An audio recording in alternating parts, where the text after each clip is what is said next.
Assalamualaikum warahmatullahi wabarakatuh. Salam sejahtera bagi kita semua. Perkenalkan, saya Aditya Rio Prabowo, dosen program studi Teknik Mesin, Fakultas Teknik Universitas 11 Maret, Surakarta, Indonesia. Pada kesempatan ini, perkenankan saya untuk menyampaikan pernyataan diri dosen dalam Unjuk Kerja Tridharma Perguruan Tinggi atau yang disingkat PDD UKTPT untuk bidang pengajaran. Pembahasan pada agenda PDD UKTPT ini dibagi menjadi 4 bagian utama, yaitu pertama, profil mata kuliah yang terdiri dari desain dan teknologi transportasi, kemampuan yang diharapkan, dan real world application. Kedua, sistem pembelajaran yang membahas materi dan sistem pembelajaran, aplikasi konsep DIA, dan interaksi dosen dan mahasiswa. Ketiga, skema penilaian yang dijabarkan menjadi asesmen dan bobot, formulir penilaian, dan rubrik penilaian. Dan keempat, video pembelajaran yang dibagi menjadi delivery, penyampaian materi, interaction, proses interaksi tanya-jawab, dan juga asesmen, ujian dan tugas.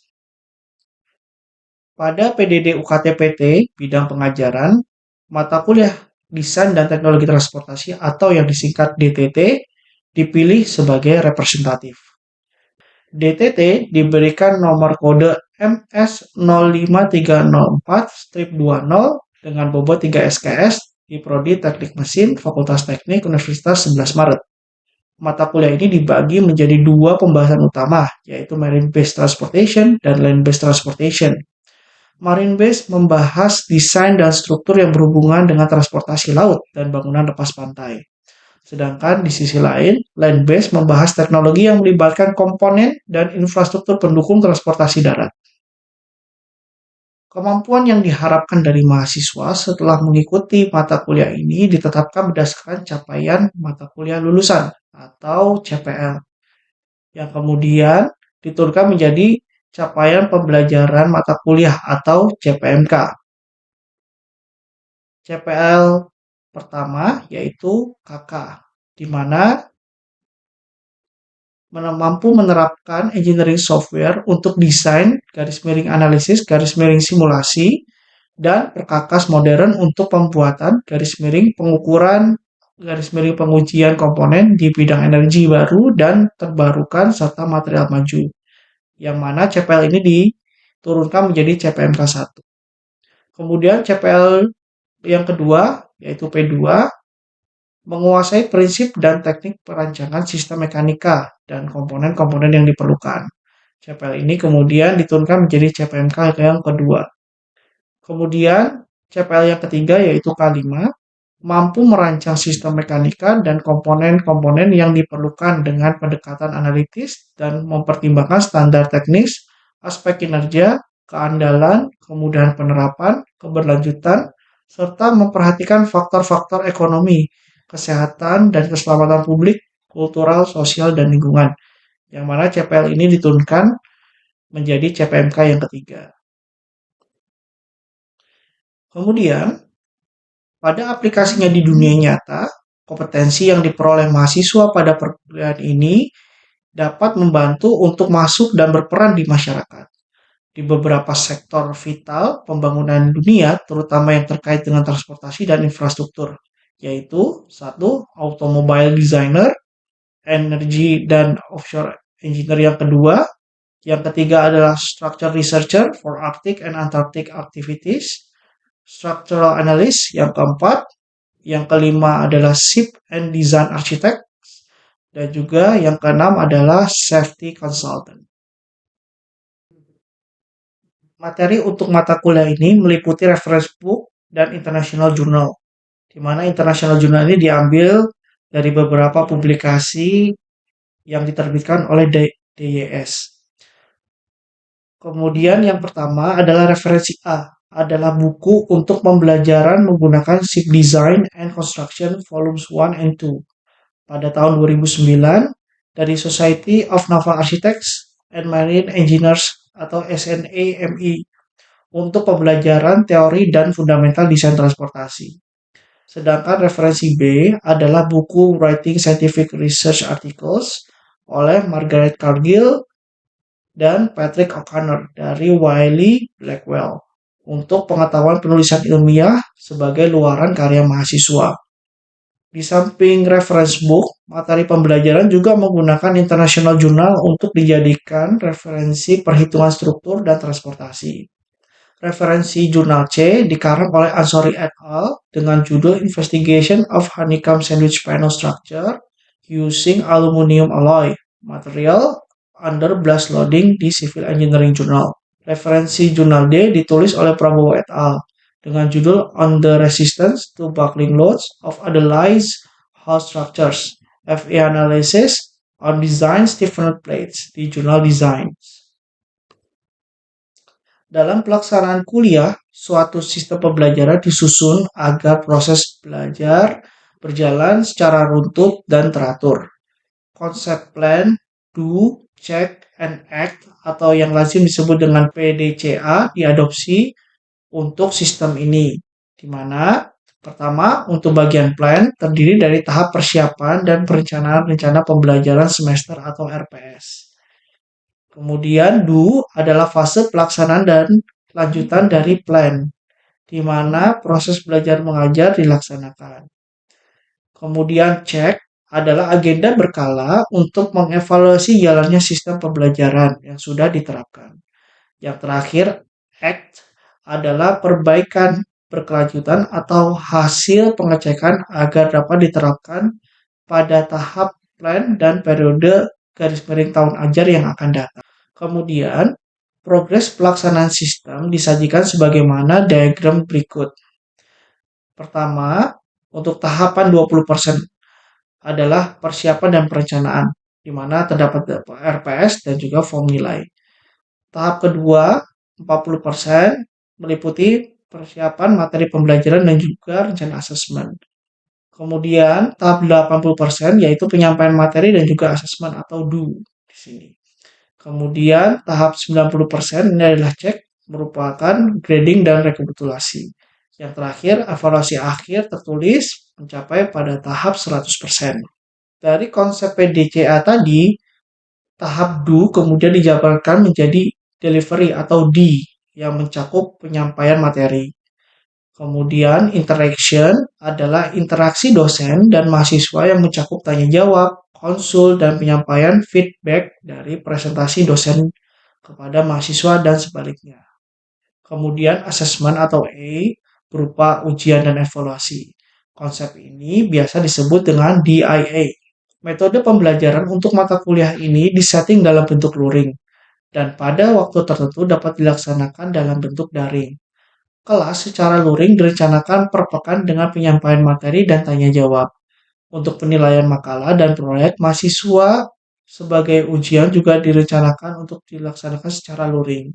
Sedangkan pembelajaran secara daring direncanakan untuk proses penyampaian materi tertentu dan briefing ujian pada saat mahasiswa telah memulai proyek rekayasa dan magang. Pada saat pembelajaran, interaksi antara dosen dan mahasiswa merupakan aktivitas primer. Ada beberapa bentuk interaksi yang dilakukan pada mata kuliah Desain dan Teknologi Transportasi atau DTT, yaitu studi kasus. Dalam proses interaksi di kelas, penyampaian oral berdasarkan studi kasus yang akan dicari research opportunity dan research gap-nya. Kemudian, presentasi garis miring orasi ilmiah. Tidak hanya dari dosen menuju mahasiswa, interaksi berupa presentasi oleh mahasiswa dilakukan untuk membuka peluang belajar mahasiswa seluas-luasnya. Question and answer, proses tanya jawab, merupakan interaksi yang berlanjut sebagai bagian dari penyampaian materi sebagai check and balance kemampuan mahasiswa untuk memahami dan kemampuan dosen dalam menyampaikan materi.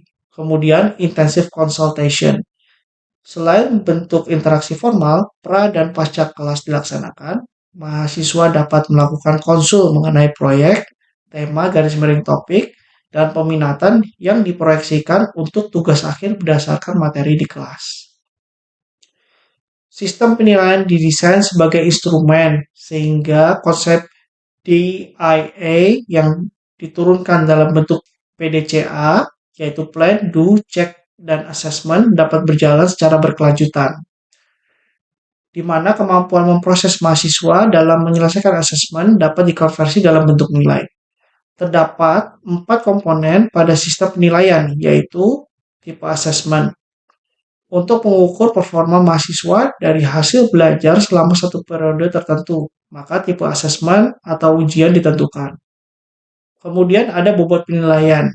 Bobot diberikan dan ditentukan pada tiap-tiap capaian mata kuliah yang menjadi breakdown parameter dari tiap-tiap asesmen. Kemudian ada formulir penilaian sebagai sarana penunjang untuk rekapitulasi penilaian. Formulir disiapkan yang terdiri dari data nomor induk mahasiswa, nama mahasiswa, kolom nilai pencapaian mata kuliah, dan lembar rekapitulasi. Kemudian yang terakhir ada rubrik penilaian yang merupakan acuan dalam memberikan penilaian pada asesmen yang ditentukan, sehingga pada rubrik ini indikator dan nilai tercantum dan performa mahasiswa dapat terukur. Berikut adalah detail dari komponen sistem penilaian. Pada bagian atas adalah profil mata kuliah yang terdiri dari nama mata kuliah, kelas, semester, garis miring tahun akademik, dan nama dosen. Beranjak ke tengah, terdapat detail dan uraian CPMK atau capaian mata kuliah. Di sini tertulis CPMK mata kuliah Desain dan Teknologi Transportasi. Dan bagian bawah adalah tipe asesmen dan bobot penilaian per CPMK. Pada mata kuliah ini, UTS dan UAS diberikan dalam bentuk studi kasus dan pengumpulan makalah. Tampilan berikut adalah formulir penilaian, di mana sebelah kiri adalah kolom input, nomor induk mahasiswa, dan nama mahasiswa. Berikutnya, informasi tersebut menjadi referensi untuk tab akses seperti pada tampilan sebelah kanan. Nilai yang diperoleh mahasiswa per CPMK untuk suatu asesmen garis miring tab akses diinputkan di sini. Kemudian tabel berikut adalah detail grade garis miring level, skor, dan indikator dari asesmen mahasiswa yang digunakan pada sistem penilaian. Terdapat 4 tingkat grade atau level, yaitu sangat baik dengan skor lebih dari 85, baik dengan rentang skor 75 hingga 85, cukup dengan rentang skor 60 hingga 75, dan kurang dengan skor kurang dari 60. Skor pada rubrik menggunakan skala nilai maksimum 100 dan nilai minimum 0. Contoh perhitungan diberikan sebagai berikut. Misalkan mahasiswa dengan NIM I04190013 mendapat skor 90 untuk akses 1 atau UTS pada CPMK 1. Maka nilai akhir CPMK-nya adalah 90 dibagi 100 dikali dengan 15, di mana 15 ini adalah proporsi nilai yang telah ditetapkan. Sehingga nilai akhir pada CPMK 1 adalah 13,5. Terima kasih atas perhatian yang diberikan pada penyampaian bagian pertama, yaitu profil mata kuliah pembelajaran dan penerapan konsep delivery, interaction, dan assessment. Berikutnya akan disajikan aktivitas delivery dan interaction berupa penyampaian materi mata kuliah, berupa introduction dan fundamental konsep. Selamat menyaksikan. Oke, untuk kelas hari ini saya akan share screen. Untuk materi kita pada hari ini itu sebetulnya membahas tentang eh, desain dan cara pengkonsep analisis yang akan kalian kerjakan. Di mana kalian bermacam-macam ya, ada yang mengenai transportasi lepas pantai seperti kapal, kemudian fastboat, USV, dan seterusnya. Kemudian ada juga yang mendesain fasilitas. Fasilitas di sini fasilitas pendukung transportasi dan juga energinya, seperti wind turbine dan seterusnya. Nah, ini kita bahas semuanya, konsep berpikirnya dan juga apa-apa saja yang diperlukan nanti pada saat kalian melakukan analisa serta mempresentasikannya. Oke. Nah, nanti pada saat kalian mendesain dan juga kalian mempresentasikan sesuatu, make sure kalian harus membuat kerangka berpikir yang pertama ya. Jadi jangan langsung terburu-buru analisa dan seterusnya. Kalian harus declare, kalian harus punya basis prinsip reference yang jelas apa saja yang akan kalian jelaskan. Nah, basically itu ada 5 yang harus kalian jelaskan. Sampai sini ada pertanyaan? Silakan.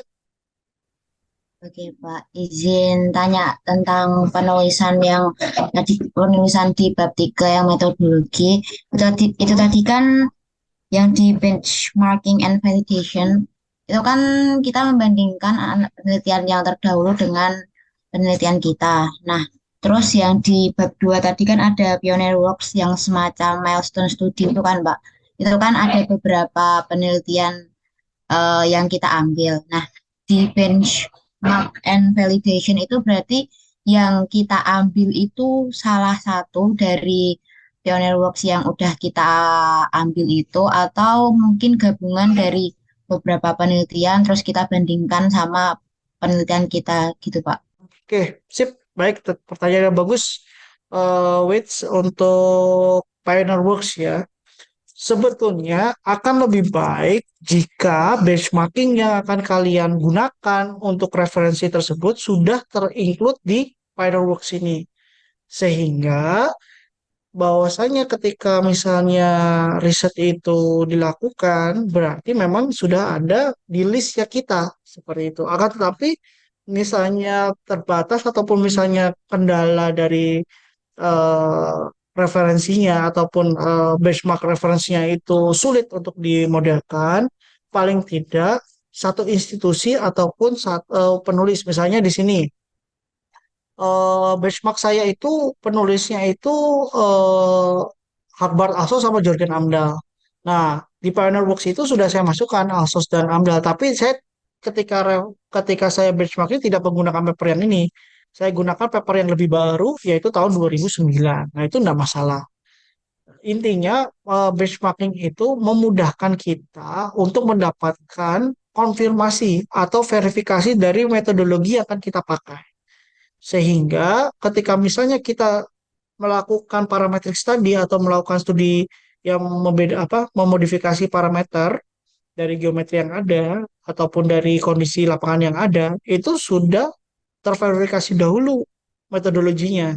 Nah, kalau misalnya benchmarking itu tidak ada, misalnya kalian menulis karya ilmiah atau misalnya kalian defense di apa namanya skripsi tugas akhir itu nanti mungkin yang akan ditanya pertama itu dulu bagaimana proses benchmarkingnya ada atau tidak, ketika ada berapa errornya, ketika tidak ada kenapa tidak dilakukan, apa yang Anda lakukan supaya bisa mendapatkan verifikasi yang clear bahwasanya metodologi kalian itu verified seperti itu. Terima kasih atas perhatian yang diberikan pada penyampaian bagian kedua. Berikutnya akan disajikan aktivitas delivery dan interaction berupa penyampaian materi mata kuliah, yaitu Advanced Project Structures. Selamat menyaksikan. Nah, berbicara tentang benchmark and validation, sebelum kalian lari ke hasilnya, kalian harus presentasikan dulu. Kalian jelaskan dengan rigid, dengan terstruktur, bagaimana suatu riset itu telah dilakukan oleh orang lain. Apakah eksperimen, apakah dulu juga dilakukan dengan numerik, atau mungkin bahkan dengan analytical approach. Ya, seperti itu. Nah, itu bagaimana kalian, apa namanya, sudah dilakukan, itu kalian dengan clear harus presentasikan dulu. Misalnya di sini kita bisa lihat ya, eksperimennya itu ada 3 komponen utama. Yang pertama rig, dan hydraulic check, kemudian ada indenter, dan juga ada target panelnya. Nah, target panel itu harus dipresentasikan ke apa konfigurasinya seperti apa, panjangnya berapa, penyangganya berapa, profilnya berapa, thickness plate-nya itu berapa dan seterusnya. Materialnya seperti apa dan seterusnya. Baru nanti di bagian paling kanan kalian bisa menampilkan numerical simulation yang kalian pakai, yang kalian modelkan versi kalian. Oke. Setelah itu kita masuk ke hasilnya. Nah, di sini nih kita mulai lihat hasilnya nih. Misalnya di sini kita bisa lihat bahwasannya yang garis ini ya, yang garis apa namanya dash dot ini ya, itu data eksperimen. Sedangkan yang bentuknya bar chart ini ya, ini tipenya ini menunjukkan hasil numerical simulation kita. Sehingga nanti kita bisa tahu nih disparitas antara nilai eksperimen terdahulu dengan numerical simulation yang kita lakukan saat ini. Misalnya didapatkan bahwasanya ultimate limitnya itu misalnya pada saat apa namanya pada saat tes dan juga pada mesh 15 mm itu terjadi di posisi displacement yang sama yaitu 200 mm. Oh, berarti ada kecocokan nih mengenai ultimate limitnya, ultimate limitnya terjadi di displacement yang sama. Tentang analisa struktur, safety dan lain-lain, gambar kontur harus masuk. Ya, ini salah satu presentasinya seperti ini. Dan ketika kalian menyajikan gambar kontur itu dibuat seperti ini. Nah, dibuat garis-garis seperti ini. Nah, bentuk garis-garis seperti ini. Sehingga nanti akan kalian tahu bahwasanya bagaimana sih tendensi ataupun pergerakan dari stres itu sendiri. Terutama stres ya, karena stres itu balik lagi saya tekankan, stres itu dynamic. T pada saat satu itu hasilnya tidak akan sama dengan T saat dua ataupun T sama dengan 1,5 itu tidak akan sama. Otomatis kalian harus lacak itu pergerakan konturnya itu seperti apa. Nah, disajikannya bisa seperti ini. Oke, jadi minimal kontur itu ada strain, yang kedua ada stress. Minimal. Oke ya, bisa kalian sajikan seperti itu. Oke. Nah, bentuk stresnya seperti apa? Nanti pergerakan stres strainnya itu jadi ketahuan. Oh, misalnya untuk sudut datang 45 derajat dengan sudut datang 60 itu pergerakan stresnya ternyata bergerak berbeda loh. Di mana untuk yang sudut datang 45 itu dia lebih cenderung ke kanan bawah, tapi kalau misalnya yang 60 itu dia mengarah ke atas. Nah, ini kalau di sini kan dia bentuknya seperti ini ya, arahnya. Kalau yang di sini dia bentuknya naik ke atas, naik ke sini. Terima kasih atas perhatian yang diberikan pada penyampaian bagian ketiga. Berikutnya akan disajikan aktivitas delivery dan interaction berupa briefing untuk orasi ilmiah di penilaian akhir. Selamat menyaksikan. Oke, baik. Saya mulai. Bismillahirrahmanirrahim. Assalamualaikum warahmatullahi wabarakatuh. Selamat malam semuanya. Selamat malam, Pak. Oke, pada malam hari ini kita akan briefing mengenai ujian ya yang akan kita ikuti beberapa waktu yang akan datang. Nah, pertama asesmen untuk mata kuliah ini yaitu desain dan teknologi transportasi. Saya annotate dulu bahwasanya ujian ini akan mulai ya pengerjaannya itu persiapannya itu mulai tanggal 18 bulan 11 ya atau dengan kata lain besok ya hari Jumat dan nanti dikumpulkan pada tanggal 1 bulan 12 yaitu jadi kalian kurang lebih punya waktu sekitar 2 minggu seperti itu ya. Nah, yang dijadikan bahan asesmen itu ada dua, yaitu adalah calculation design untuk ujian akhir semester ya, atau ujiannya. Calculation design ini kalian menyiapkan materi berupa latar belakang penelitian, ya latar belakang penelitian dan juga metodologinya, metodologi penelitian. Jadi hanya latar belakang dan metodologi seperti itu ya. Ini dibuat di PowerPoint ya, maksimum 5 slides ya, 5 slides untuk introduction dan 5 slides untuk metodologi. Ya, jadi untuk apa namanya dari hasil pembelajaran kita semester ini dari riset yang apa namanya pilot project yang sudah kalian lakukan, kemudian beberapa dari kalian sudah mulai finishing proceeding juga ya. Nah ini saya minta 5 slides untuk introduksi dan 5 slides untuk metodologi mengenai apa yang akan kalian lakukan untuk tugas akhir kalian nanti. Karena follow up dari mata kuliah ini memang untuk mendukung tugas akhir kalian masing-masing seperti itu. Nah, materi ini dikumpulkan berupa handout atau makalah berupa PDF ya. Jadi handout makalah itu yang diservis dari PowerPoint ataupun Word dan nanti kita akan rencanakan pekan kedua itu atau pekan ketiga Desember presentasi seperti halnya ujian tengah semester yang lalu. Jadi one by one masuk ke ruangan, kemudian presentasi kurang lebih 5 menit dan tanya jawab singkat seperti itu ya. Sampai sini ada pertanyaan dulu, clear ya? Terima kasih atas perhatian yang diberikan pada penyampaian bagian ketiga. Berikutnya akan disajikan aktivitas interaction dan assessment berupa orasi atau presentasi mahasiswa beserta tanya jawab. Assalamualaikum warahmatullahi wabarakatuh. Oke, Suryanto, mahasiswa selanjutnya presentasi 5 menit untuk presentasinya, kemudian kita lanjutkan ke Q&A ya, kita lanjutkan ke tanya jawab. Silakan dimulai, waktu dan tempat saya persilakan. Terima kasih Pak Adit. Sebelumnya Assalamualaikum warahmatullahi wabarakatuh. Selamat malam Pak Adit. Terima kasih atas waktunya. Perkenalkan, nama saya Suryanto dengan NIM 041992 akan mempresentasikan mengenai metodologi dari riset yang telah saya lakukan. Yang mana riset saya berjudul Evaluation of High Steel Using Nonlinear Analysis, Experiment and Finite Element Materials Benchmarking of LNG Carrier Structures Under Low Temperature Condition.